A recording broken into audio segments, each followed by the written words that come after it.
ito ay puro yabang lang, meron pa rin kaming mararating. Tinakdan di pa urong ang mga bala, meron tong dating di nagmamagaling. Kung tingin nyo naman to ay puro angas lang, patingin nyo na inyong paningin. Pag kami yun ang bulabog, pati yung nasa tugatog, automatic na makakatikim. Biglang napalabas sa hawla pagkat may nambulabog, bulong ng kaibigang guluhin daw ang tugatog, agawin ng bako ipukul sa maiisog, baliin ang paa na mga swerteng nakatisod.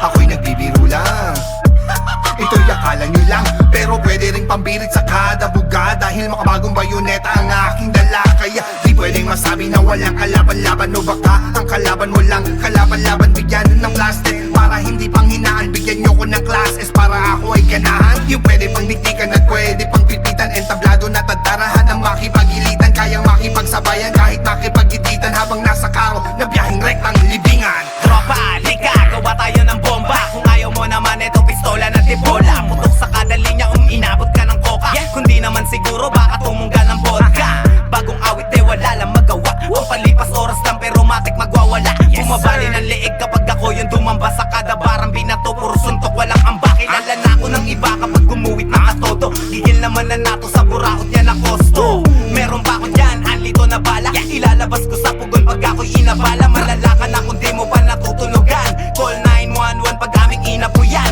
Luma ko na naging bolo sa digmaan, pampukpukan ng ulo kung kinakailangan. Kung akala nyo ito ay puro yabang lang, meron pa rin kaming mararating.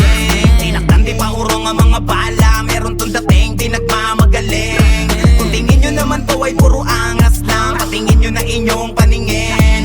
Pag kami yun ang bulabog, pati yung nasa tugatog, automatic na makakatikim. Kami ang bomba ng mitsaan, nagitsa ng dinamit, a still gang affiliated at connected sa streets. I make money and I move, di na kailangan ng sleep. Mga kumontra at humamo nasa 6 feet deep. Mga gusto maging kambing pero nag-iinaso, amin na palaso, oras na maningin.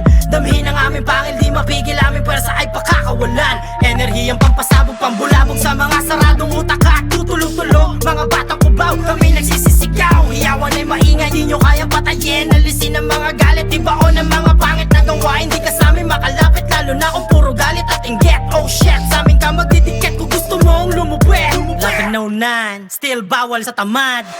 Hindi puro angas lang, ikaw muna sa amin makinig. Kasama mo na above, dahan-dahan bumilip, tapos palihim pag kinikilig. Going na sa top, kasama ko ang gang, nasama na sa line-up, lahat ay napabang. Pag merong salunga, at agad natitimbwang, nang malaman kung sino ang tunay na buwang. Bata na maangas, swabe ang karakas, dating inamalas, ngayon dumadanas. Dating dinadanas, ayaw nang maranas, pag-ipo sa rehas, kaya pumarehas. Pwede magkabutas, pag minalas-malas, di na obra sa amin ang ugaling budas-udas. Tsak na matotodas, dala mo na angas, pag 11:09 mismo na ang mananabas. Kung akala nyo ito ay puro yabang lang, meron pa rin kaming mararating. Tinakdan di pa urong ang mga bala, meron tong dating di nagmamagaling. Kung tingin nyo naman to ay puro angas lang, patingin nyo na inyong paningin. Pag kami yun ang bulabog, pati yung nasa tugatog, automatic na makakatikim. Wala akong magagawa kung kayo ay naaangasan. Sadyang ganito lamang talaga ang tunay kong galawan. Paangat ang ruta namin kahit merong humambalang, pagmasdan mong humakbang ang mga dating gumagabang. Malamang sabihan ng hindi na nakakakilala ng mga kabarkadang tumalikod at di naniwala. Ngayon panoorin mo kung paano namin pinagana. Kung hindi ka sasabay ay maiiwanan. Tunganga ilang beses na dapa, nasugatan at nahulog, laging umiisa pa hanggang sa may mapulot sa kalsada nagmula. Kaya ganito ang pagkahubog, ginising ng 11:09 sa pagkatulog. Ngayon lalong bumangis, tumalim ang mga pangilangoy, di makatiis. Kagatinang para sa akin, di pa nga itong mabilis. Pinagalan ng pagsalin para lalong mainis ang mga taong